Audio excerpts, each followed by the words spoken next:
Good evening. Welcome to the latest live edition of Last Bell Boxing. Almost got a full house. We've got a couple of people who's going to be joining us shortly. But Harrison, welcome to the show, mate. Thank you, Andy. Good to be back on. A couple of weeks off there, but big fight weeks, you've got to have big people on, haven't you? It's good to see you. Always bring the A-team in, Harrison. Always bring the A-team when it's big fight weeks, mate. That must mean you're on next week's as well with AJ. What, 2 weeks in a row now? See that? Now you're testing me.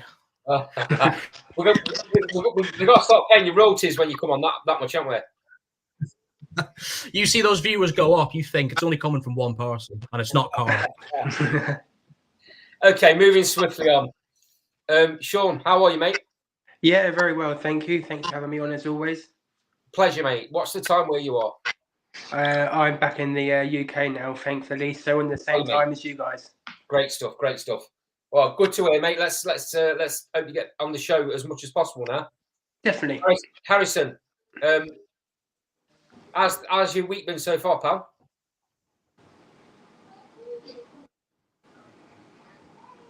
You talking to me then? Sorry. Yeah. I was just asking how your week had gone, mate. I was trying to make pleasantries.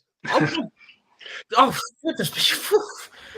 Wow, it's taken months. No, my week's been good, thank you. Yeah, I've been all right. I've just been up and down country as usual. I'm buzzing for fight night, to be honest, on Saturday. Do you know what it is? When you've got a couple of weeks off, and you're going to be excited for Canelo's show anyways, aren't you? But because there's been a couple of flat weeks for boxing, there hasn't really been much exciting on. I'm more pumped up for on Saturday night. So no, I'm looking forward to getting into it. Great stuff. Cam, how are you, mate? I'm all good, thank you. Excited for Canelo? If I'm honest, I will not pay you, and I will try to watch it 24 hours after the fight, or when I can watch it. Fair comment, mate. Fair comment. Jack, you're making this a bit of a habit, mate. Welcome back to the show. I hope it's a good habit. Yeah, of course, mate. Absolutely. Happy days. Absolutely. Right. As I've just said, we're talking Canelo. It's on the caption at the bottom of the screen there. We'll go a bit through some of the undercard fights because there's some decent fights on this show. Not often with these big shows in the States do you get a stacked undercard, but we've got some quite decent fights. Rolly Romero's in a 10-rounder.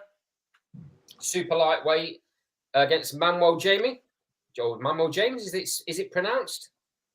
James, I think. James.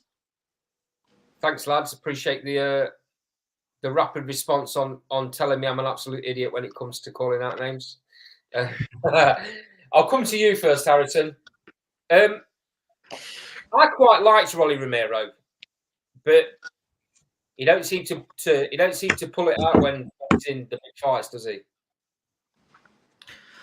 Look, I think at one stage he was a bit of I don't want to say a face of boxing. That's probably pushing it too much. But super lightweight era where we thought we were going to get the Four Kings back, and he was being talked about that. And it's a shame, really, that he hasn't kicked on.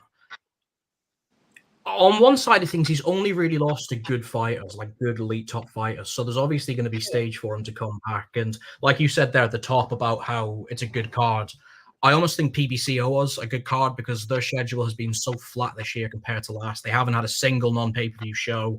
They're only, at the minute, interested in putting big cards on. So it is good that we've got a half-decent card on Saturday for a bit of build-up. With Rolly, back in a 10-rounder, I think he's not even on the pay-per-view section. So it's good that he's going to be in a sort of quiet MGM where he'll just be able to get his head down, get 10 rounds behind him, maybe get an early stoppage as well. I just think that there's a bit of a mental click which needs to happen with him.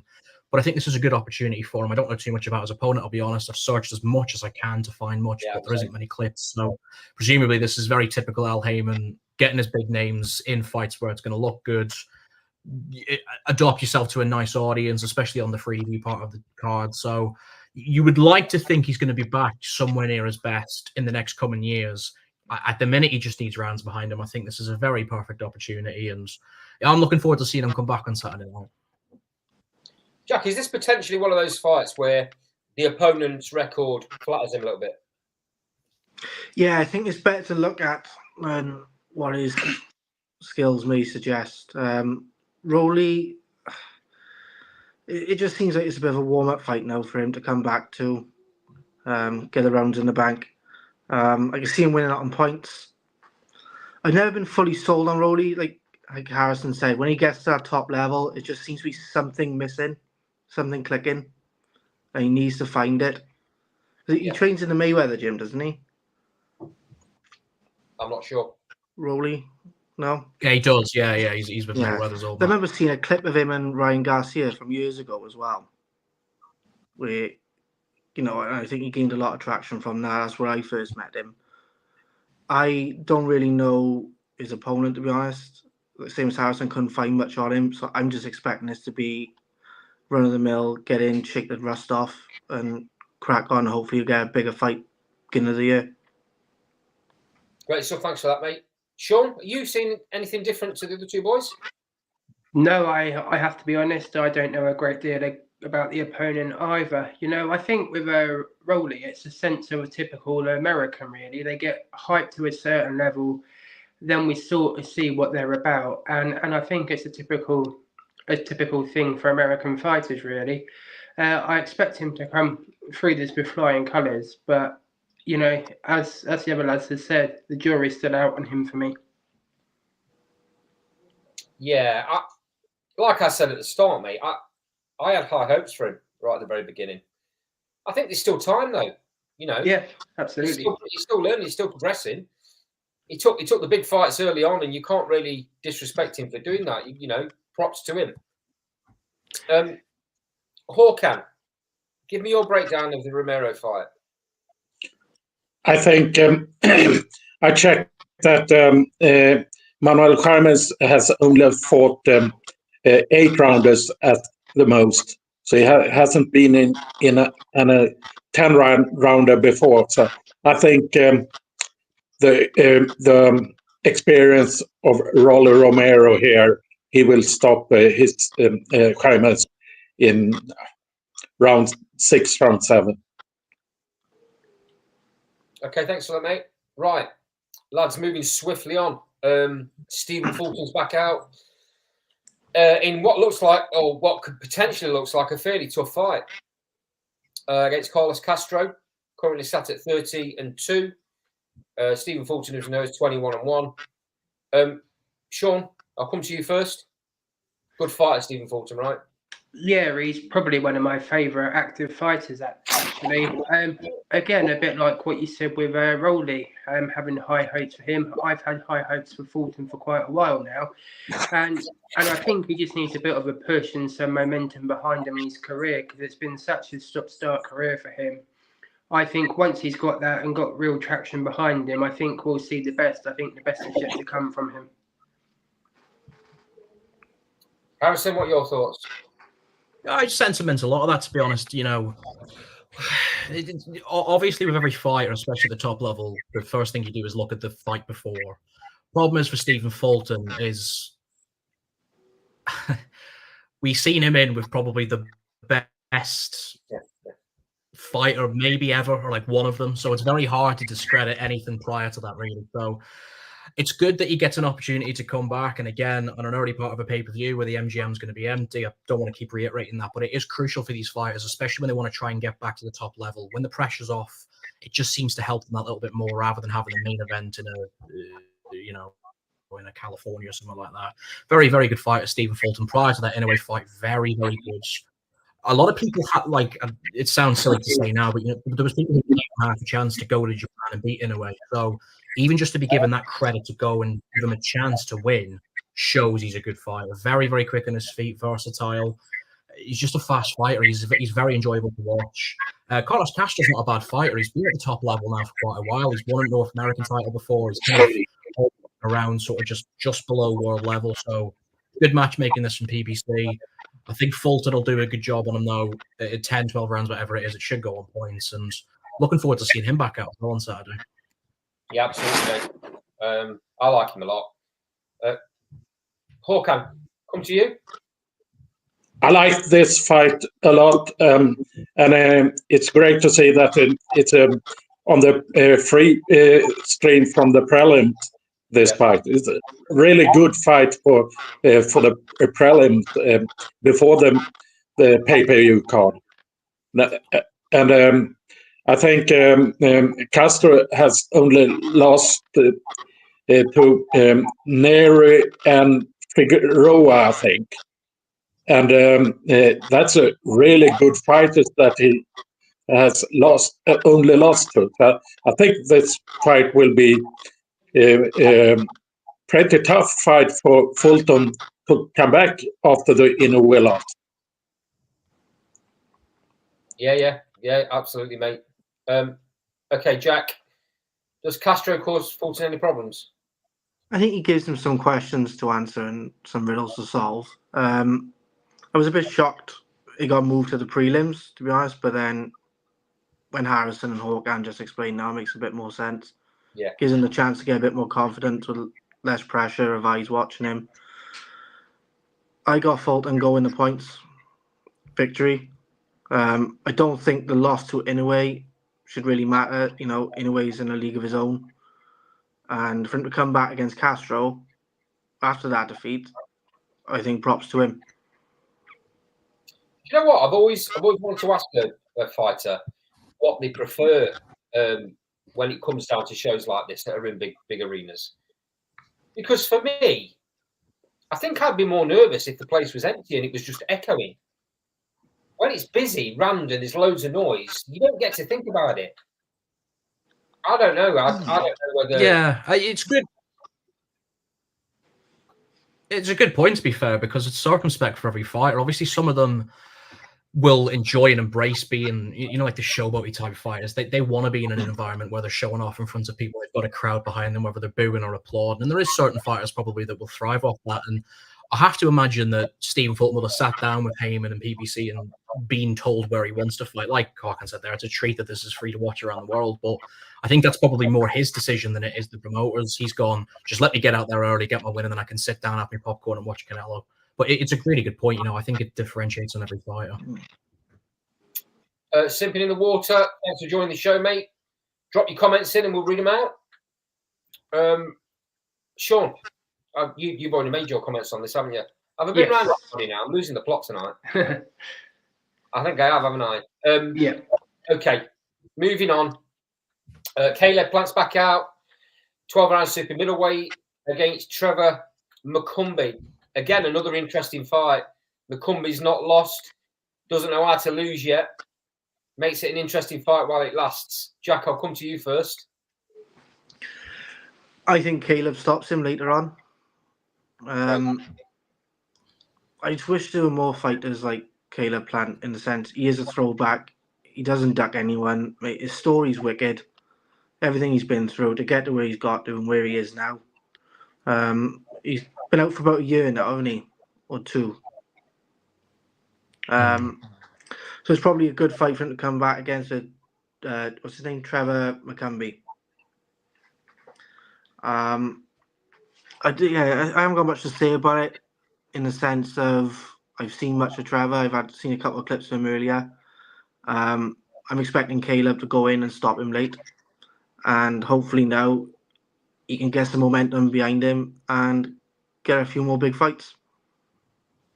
Harrison, is Caleb Plant underrated? Underrated? Yeah. Absolutely. 100% he is. What, 2 losses on your CV and they're both to Canelo and Benavidez, 2 of the best fighters of this generation. Absolutely. And he's a really fun fighter. It's like a pick and mix of good PBC fighters on this card. I really like most of them that are on the A side, to be completely honest. And it makes for a real, weirdly feel-good Saturday night for once. Yeah, it's nice to see Caleb Plant back. I remember that Benavidez fight last year. What a fight that was. Absolutely brilliant action. And it was just high quality, really good technical. They went in little scrap periods as well. And he was on the wrong side of a decision. Fair enough, Benavidez did win the fight, but he's really entertaining, Caleb Plant. And it's good to see him back here. I think he makes a bit of a statement as well. Higher up on the cards. This is the first time Trevor McCumbie's been in a 12-rounder as well. Okay, he's got an undefeated record, but anyone can have one of those these days if they pick the right journeyman to fight. So I like Caleb Plant's chance here getting an early stoppage, and I'm, again, looking forward to seeing him back on Saturday night. Sean, does Caleb Plant deserve another shot at a big title?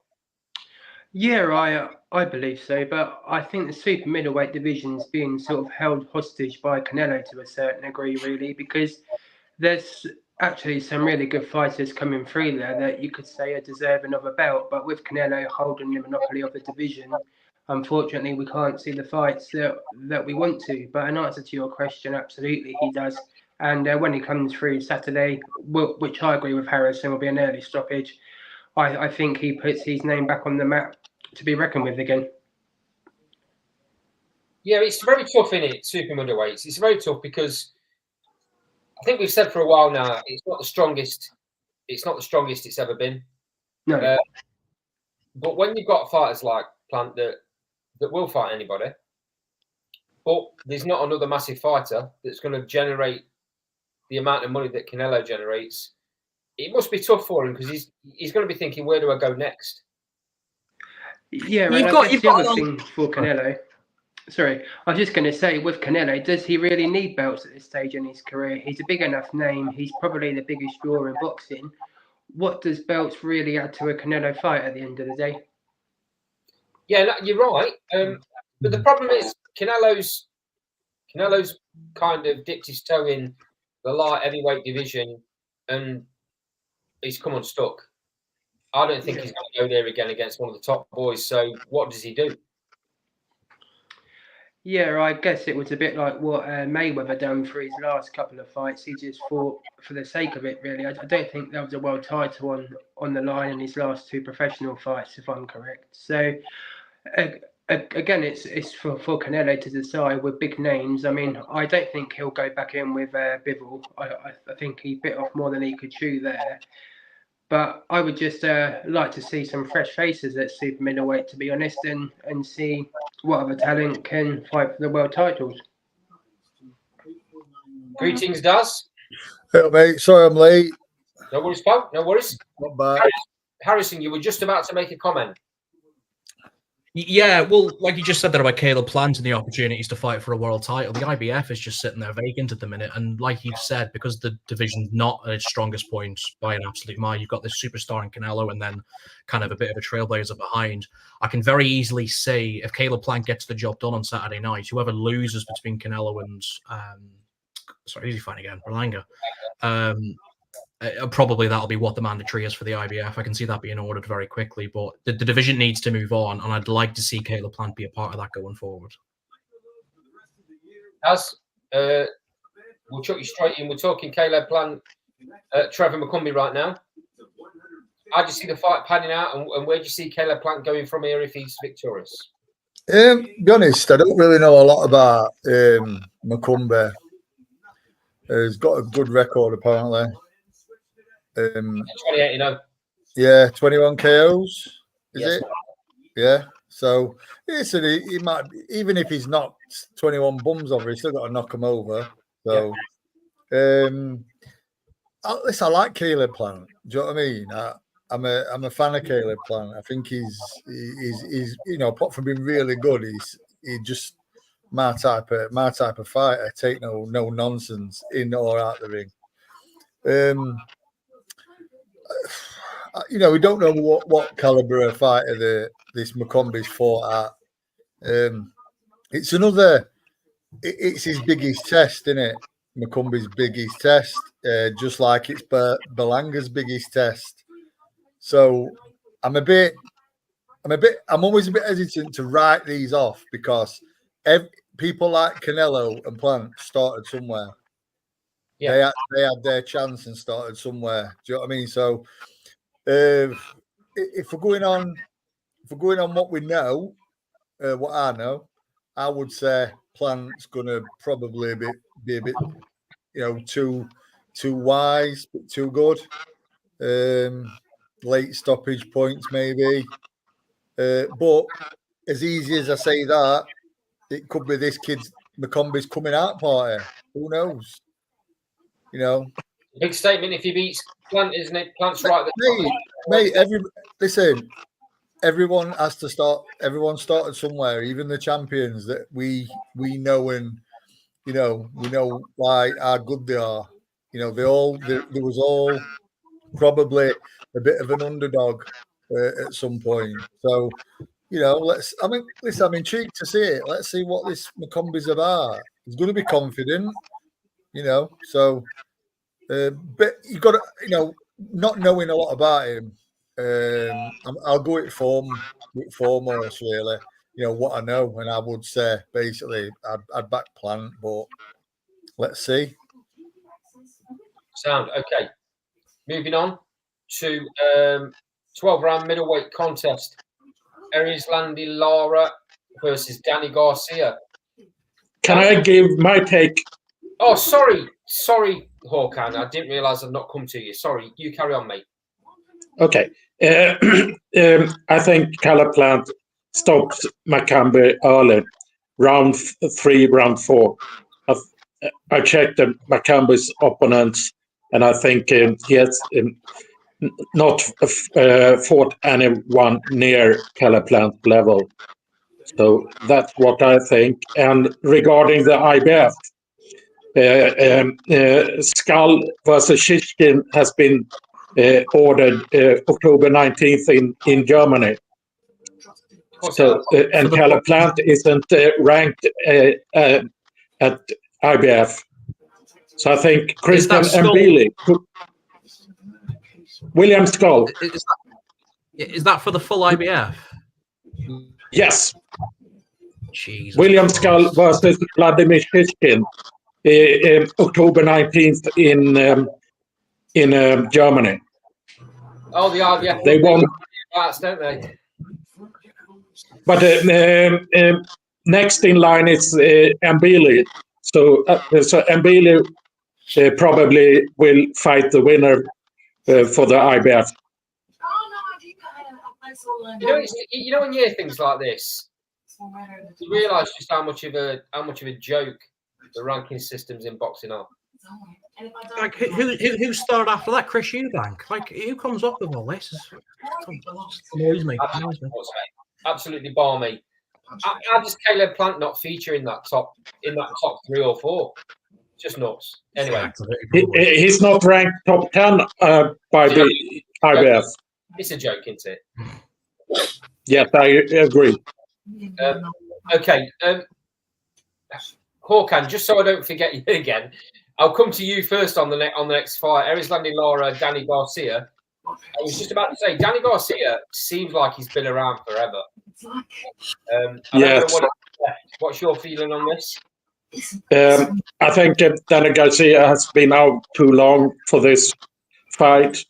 And I will say that Lara wins on a clear decision. I think it goes to points, but he will win most of the rounds, I think. Okay, mate. I think Danny Garcia has been out too long. Yeah. I get your point there, mate. Jack, what are your thoughts on what Danny Garcia's got left?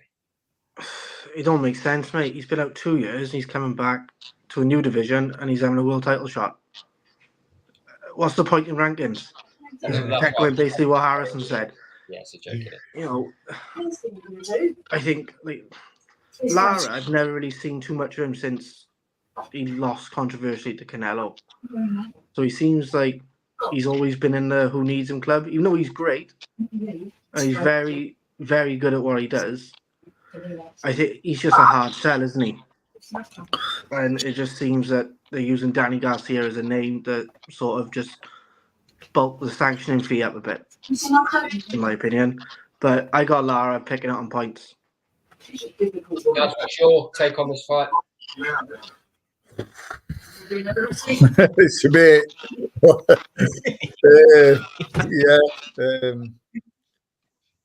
so what? Yeah. I mean, why is that? I mean, what's Danny Garcia been doing on his time off eating? Do you know what I mean? It's just madness, absolute madness. I just don't understand it, really. I'm going to predict something. I'd say I think it'll be a boring fight. I don't know. I'll go a draw or something. I think they might draw. Really? You know, Yeah, I think it just might be that much of a snooze fest. Judges might just wake up and say, oh, "Yeah, should we just call it a draw, lads?" Or what? Don't say that, mate. I've got to try and stay awake. You know, I mean, I honestly think it'll be a bit of a bore fest. Listen, Laura's very skilled. Yeah. Thing is, Danny Garcia is quite aggressive, though. To be fair, so you know, maybe Danny Garcia might go for it, but I only see a draw because I think if Danny Garcia is being quite aggressive and Laura's, you know, but then I think, well, Laura's naturally bigger, so it might be. Anyway, you're making me think too much about this shit fight. Stop it. You know what I mean? So, yeah, I'll stick to a draw. Sean, can you make any sort of an argument different to Daz? Is this going to be an absolute barnstormer? Oh yeah, it's got fight of the year written all over it. This one, I think. No, I agree with Daz. I think it's going to be an awful fight to watch personally, and yeah, I think Lara will probably win on points, but I don't think it's going to be one for the ages, unfortunately. Okay, fair enough. Harrison, last word, mate. This division's so on its ass, it's unbelievable. Yeah. How did the world look at all of the middleweight contenders around the world and go, do you know who we should pull out of bed? Danny Garcia, who hasn't had a fight in 2 years and hasn't won a world title in about, I don't know, 8. It just doesn't make sense. It's a shame, really. Like, we can talk about how bad the fight is, but I'd rather talk about the amount of people who aren't getting opportunities off the back of it who deserve us. The middleweight division is not going to go anywhere. We'll keep moaning about how bad it is if all we're going to do. It's like the WWE, and look, they drag like The Rock back every 3 years because they're running out of high-class names to sell fights and whatnot. That's exactly what we're doing here. I just don't understand it. The worst thing that could happen here is Danny Garcia wins, which is no disrespect to him. I quite liked him when he was in his prime. But the problem is, if he wins, what's going to happen? The division's going to become more stale than it already is. I don't think that will happen. I think that the inactivity amidst also Lara's ability will probably just make it quite an easy win for him. I actually think Danny Garcia is probably going to get quite tired in those later rounds. The fatigue and the age is going to catch up with them. Lara's a very tricky fighter, to be honest with you. I think he'll try and wear him out mentally and hopefully get a late stoppage or an early stoppage, or the fight gets pulled. That would be the best scenario for everybody if the fight just didn't happen at all. But yeah, Lara probably wins, but I don't care. Okay, on to the big one. WBC, WBO, super middleweight titles on the line. The man himself, Saul Canelo Alvarez, versus his next victim, Edgar Berlanga. Unfortunately, I don't see any other outcome personally. So, Harrison, try and talk me out of what I'm thinking, mate. It's going to be tricky.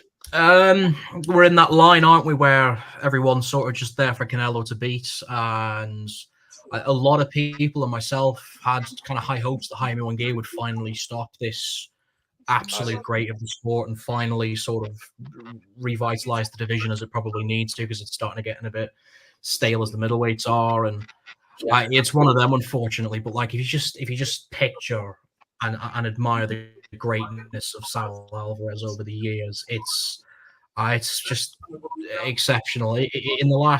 In the post Mayweather era, there hasn't been a more decorated fighter, and it's going to be a long time until we get someone, I think, of that caliber again. Very special, the best Mexican we'll ever have. Edgar Berlanga is a very good fighter. The one thing he's got going for him is that power. He's a detonator of a puncher.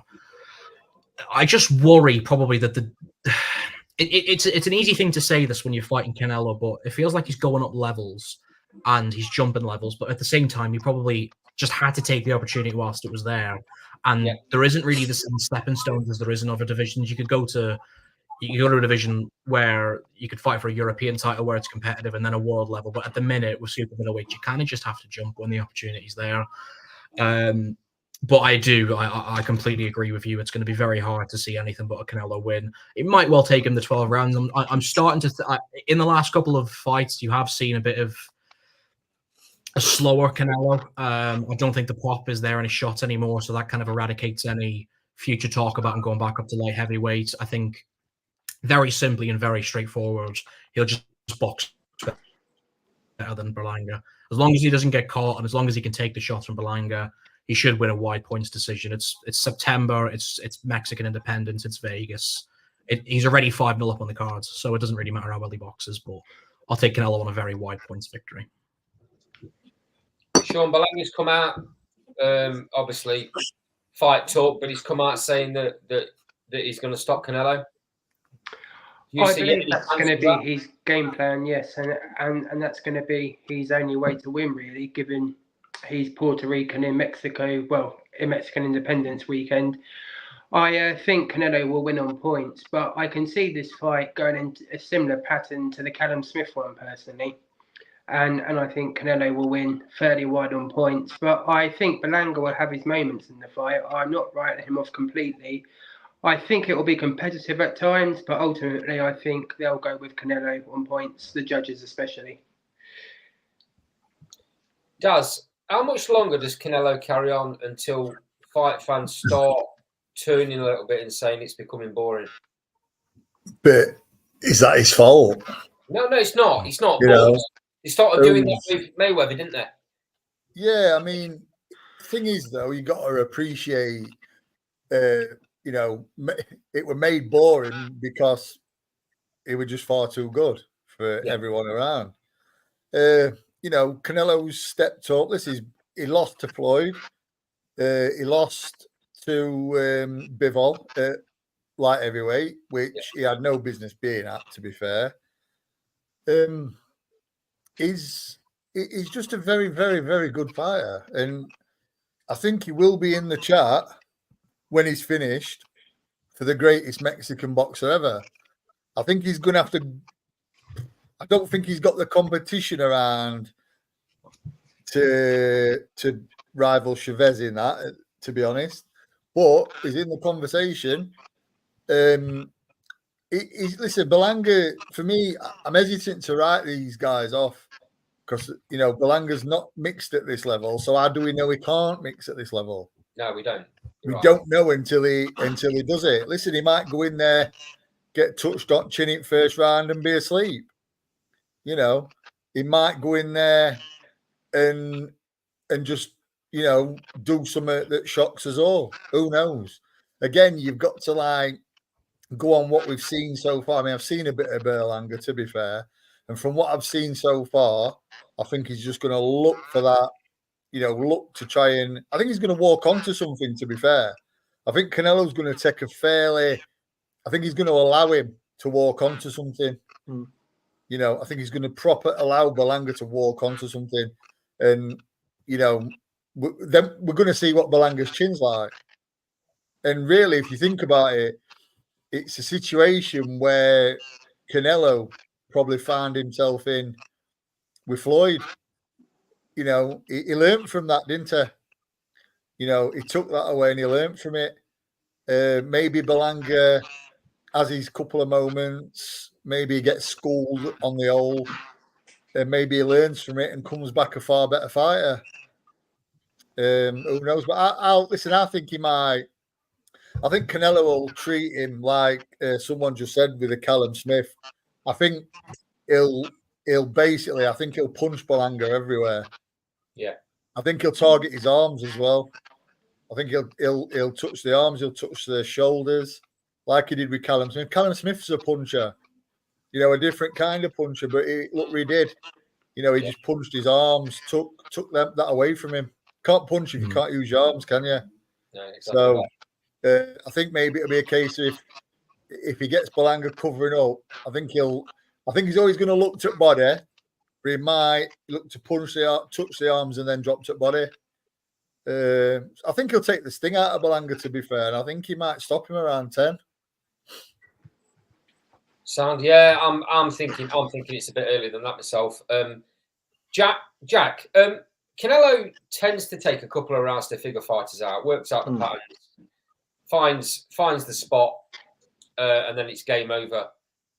Belanga's only opportunity in this fight for me is to catch Canelo cold.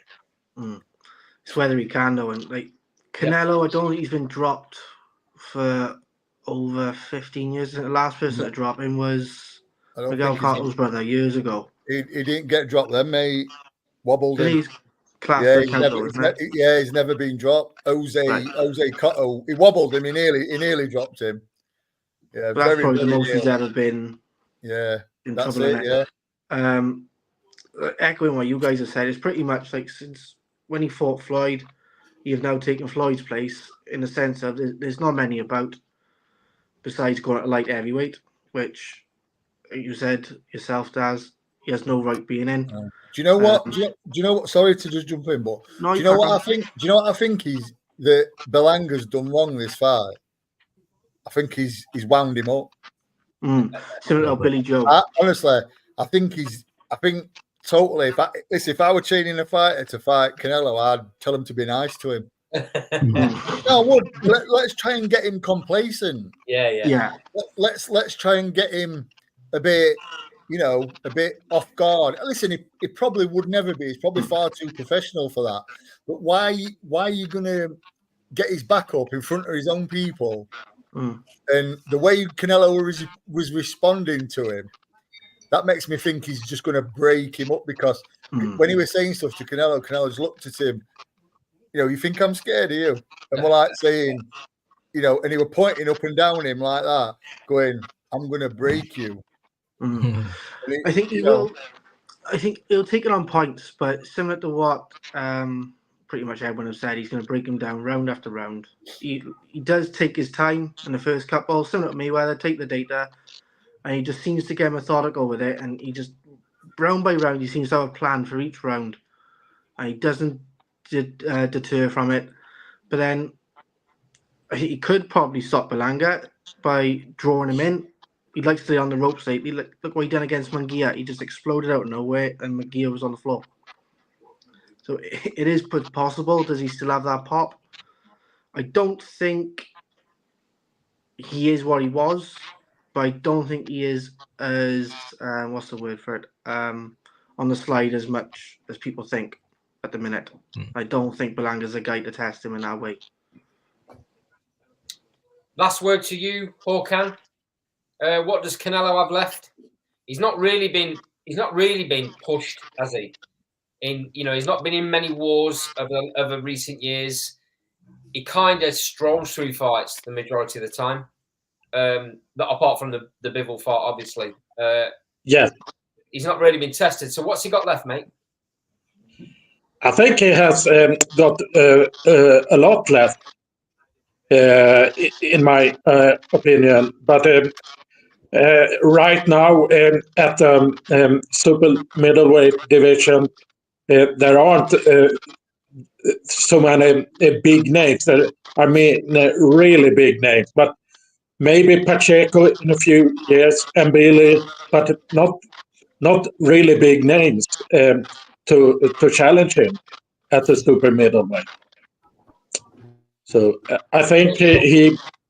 Sorry. What's your prediction for the fight then, mate? Yeah, I think Canelo will dominate from the start, and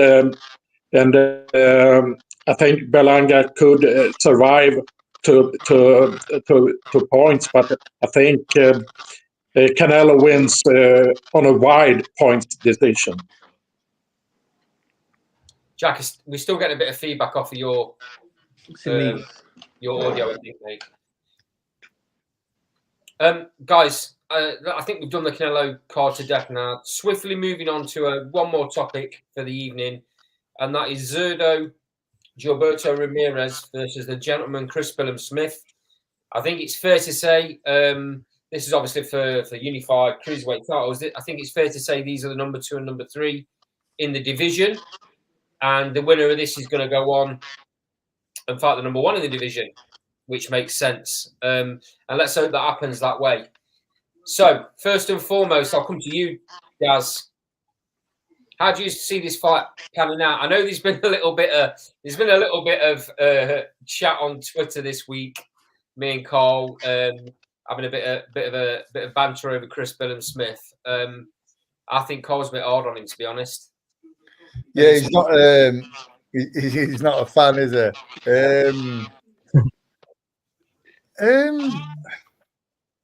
I mean, it's a bit of a strange one, this. Still getting it, Jack. Still getting it, mate.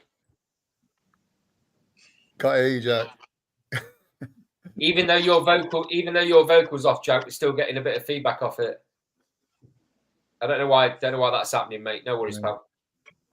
I don't know. I just think Billiam Smith gets a bit of a rough. Actually, it might be you, Daz. You are?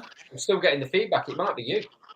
Is anyway, carry on. We'll muddle through. We'll muddle through near the end of the show. Is it bad? Just like every now and again. It's all right. Carry on. Yeah, I just think he's better than people say he is. I think. Do you know what I mean? I'm a bit underwhelmed by Zurdo, if I'm honest. I have been. I mean, we expected a lot from him when he fought Bivol. We expected better. I mean, we know Bivol's a fantastic fighter. But listen, I'm not going to write Billiam Smith off. I mean, obviously, I'd make Zurdo the favourite. And I'd probably say Zurdo might stop him late on. But listen, you write Chris Billiam Smith off, and he seems to just, make us all shut his mouths, doesn't he? Except for Carl, obviously. But we'll see. But I would pick Zurdo to win, I think. Jack, I apologise, mate. I don't actually think it was you. I think it's Daz's audio, but I'll come to you next, mate. I think Chris Billiam Smith is harshly treated. Almost everybody picks him to lose every fight. Yeah. But he seems to find a way, which tells you a lot about his character and a lot about where he's come over the last 2 years. That being said, he's just gone off. Sean, I'll come to you. Oh, is he back? He's back. God knows. That being said, mate, does he beat Zurdo? I'm quite patriotic, so I'm going to back the Bret. He does get written off a lot, doesn't he? Yeah.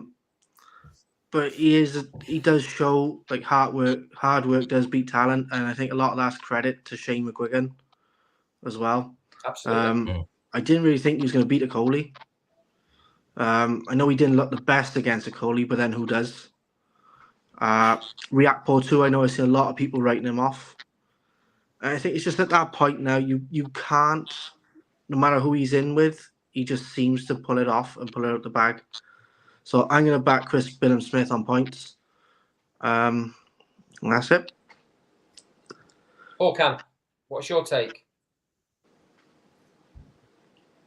I think Zurdo wins on points, but I think it could be a very close fight, but I don't think it will go to a stoppage. I think that's what I think. I think Zurdo wins on a close point decision. Sean, does Zurdo's record flatter him a little bit? I think so, yeah. And I think with Billiam Smith, just going back to him a moment, I think there's a bit of bad rap for the white collar boxers because I think that's where he sort of started his career. And I think to a certain degree, Fabio Wardley gets the same sort of treatment in that regard. In terms of this fight, though, I do believe Billiam Smith will lose, unfortunately. Given he's a southern lad like myself, that's a bit hard to say. But I just think it's going to be one fight too hard, and because let's not forget he's been in so many wars over the last few years. So every fight seems a slug for him of late as well. So I think he's just going to come unstuck, unfortunately, and lose on points. I've just got to pick these comments up from Carl in the sidebar. He's basically just put Chris Billiam Smith as a bum. And he's obviously, I mean, what he's saying about Chris Billiam Smith against Jaya Pataya, he's saying it's a mismatch. It's not a mismatch. It's not a mismatch, but you've got to have Jaya Pataya as the very strong favourite in that fight, haven't you? Yeah. I do think Cole does Chris Billiam Smith down. He's not the prettiest fighter to watch, for absolute certain, but he's tough and he finds a way. Harrison, respond to Cole, please. Do you know, sometimes you just get people who are stubborn, just miserable. Carl is just one of those people sometimes. And I love him to be on and defend himself, but honest to God, every time we talk about Chris Billiam Smith, he just downplays him. He goes in this whole, he wouldn't be a world champion in any other weight class, but yeah, he's not going to make minimum weight, is he? I think he's probably the best cruiserweight we've produced out of this small era where we've had quite a few world champions and world level contenders. He's barely really put a foot wrong, to be honest. He avenged the Reactor loss, but since then he's been good. He's beat a Coley, everyone writ him off. He beat Reactor, everyone writ him off. All right, fair enough, that Master Deck was useless, but he's not done anything to make you just want to have a go at him, if that makes sense. This is going to be a level too much for him. I had Billiam Smith beaten Reactor, and he did brilliantly, but Zurdo is just that slightly better.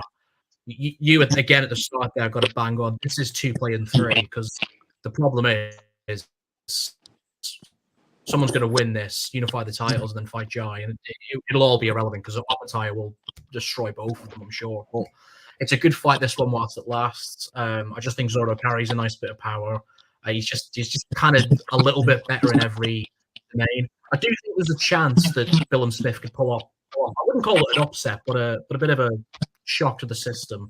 But otherwise, Zurdo should be far too good. And I'm glad that His Excellency's taken this fight over to Saudi Arabia too and trying to build this division up again.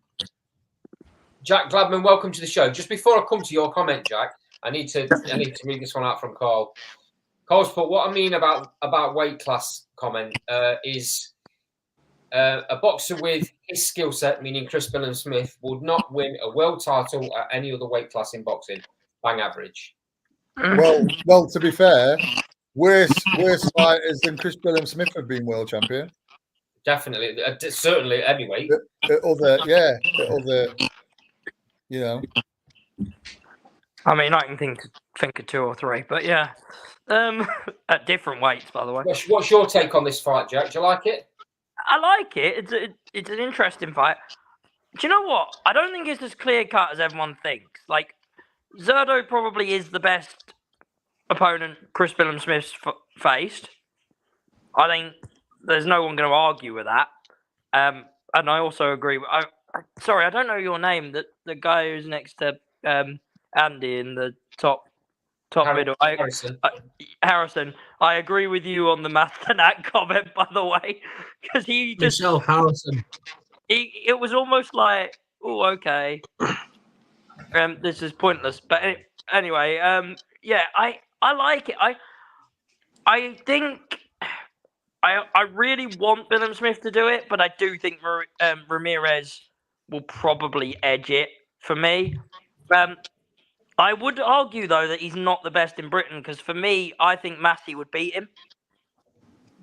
And so I kind of feel like we've got this the wrong way. Like, I would rather have seen Massey and Billiam Smith fight each other, but I mean, not that I'm complaining that he's fighting Jai, like, cool. Who do you think beats him?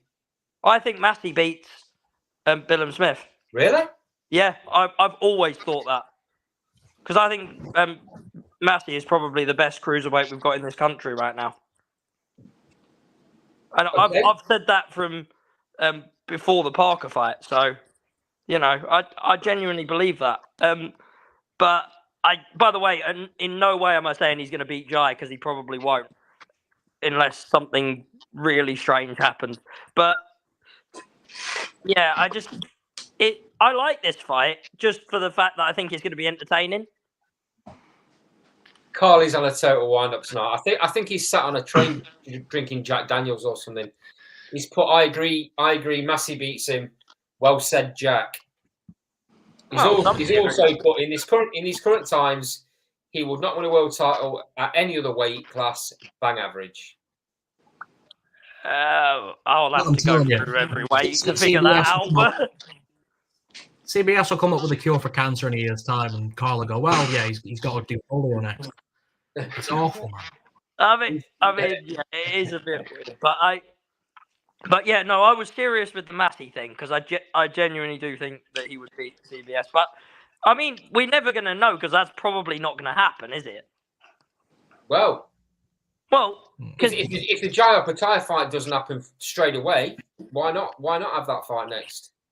Because yeah, I suppose it depends. I just suppose it depends how they both get on in the next ones, doesn't it? Because if CBS comes through this fight, who's left? Yeah, good point. As long as he can get approved, because let's be honest, he's going to have lost a world title fight in the. By the way, I'm just like assuming Matty's going to lose to Opetaia because I just see him as by far and away the best in the division. That's not me being disrespectful. I just genuinely think that's a. He loses no standing though, losing to Opetaia, does he? No, he doesn't. It's a win-win. It's a win-win fight. As long as he shows some grit and determination in that fight, he comes out of it probably in better shape as a name as a fighter.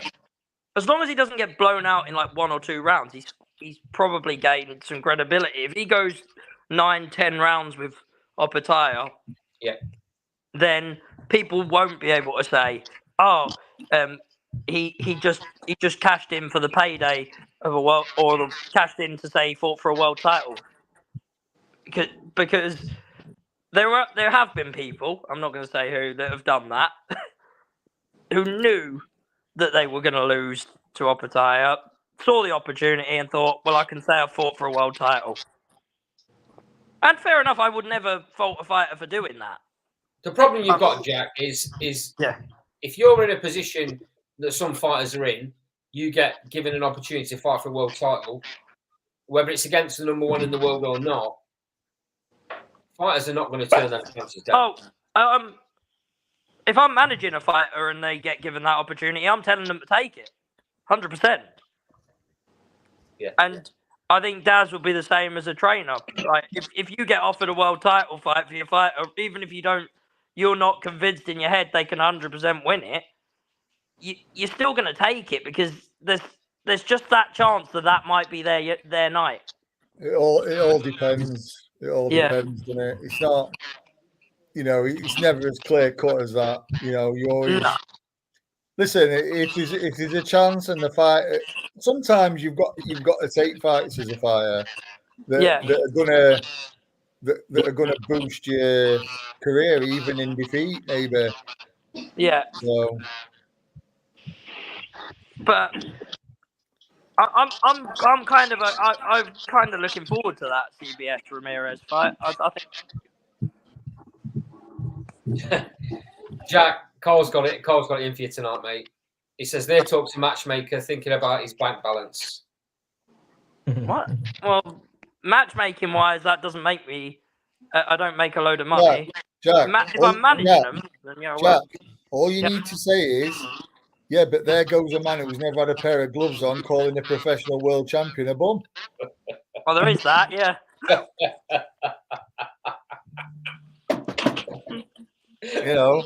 Oh dear, I love it.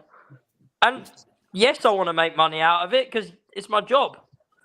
Are you saying you do your job for free, Carl? So Carl's I've had trouble sleeping recently, but I'll sleep well on the night of the Chris Billiam Smith fight. What has he? Right? Did Chris Billiam Smith end up sleeping with his missus or something? Because he's got it really in for him, hasn't he? Mate, I think Chris Billiam Smith slept with his missus and made called up pots on way out to fetch Chinese. I think Carl have asked him for an autograph and a photo before. Honestly, you know what, Jack? Not Jack Gladman, other Jack. No, you know what, mate? If he saw him in the street, he'd probably want a photo with him. You know what I mean? Got more faces than a Rubik's Cube, that man. Make a good promoter. I really hope he's back for this second show we've got coming on shortly. There's going to be some interesting banter coming up. Oh Jesus. He's put, sorry, Dad, going through a tunnel. What'd you say? Right, lads. Can I just say as well? Not on this thing, but on the next show that we're doing. Yeah. I just want to go last because I want. You want to go last? All right. Because I want plenty of opportunity just to sit there shaking my head because I can just feel that this is just going to be fucking stupid. I got something for Carl as well. So well, I don't know whether Carl's going to be back in time for it, but we'll see. Hopefully not. We might have an educated discussion. Carl, what's your estimated time of arrival, mate? What did you say? Jack? You got something for him? Yeah, I'll show it now on the next show. I gotta find it and dig it out first. Okay, cool. Intriguing, mate. Intriguing. I'm intrigued by this now. Right, lads, we'll bring it to the show to a close there, because, like I said, we've got another show to record. We'll leave the Adam Azim Hara Davis chat for another show. Maybe do it on Sunday or next Thursday. It's been great having you all on. Thanks a lot. I really appreciate you coming. Thanks for the comments in the sidebar, apart from the ones from Carl. This has been Last Bell Boxing. We'll see you again. Oh, actually, we've got a show, just to let everybody know that watches regular. We've got a show coming on Sunday. We're going to start doing regular Sunday shows as well as regular Thursday shows now, just to give a little bit more content to people that like seeing us. I think you all must be tone deaf if that's the case, but thanks for joining anyway. Lads, thanks for being on the show. This has been Last Bell Boxing, and we'll see you on Sunday.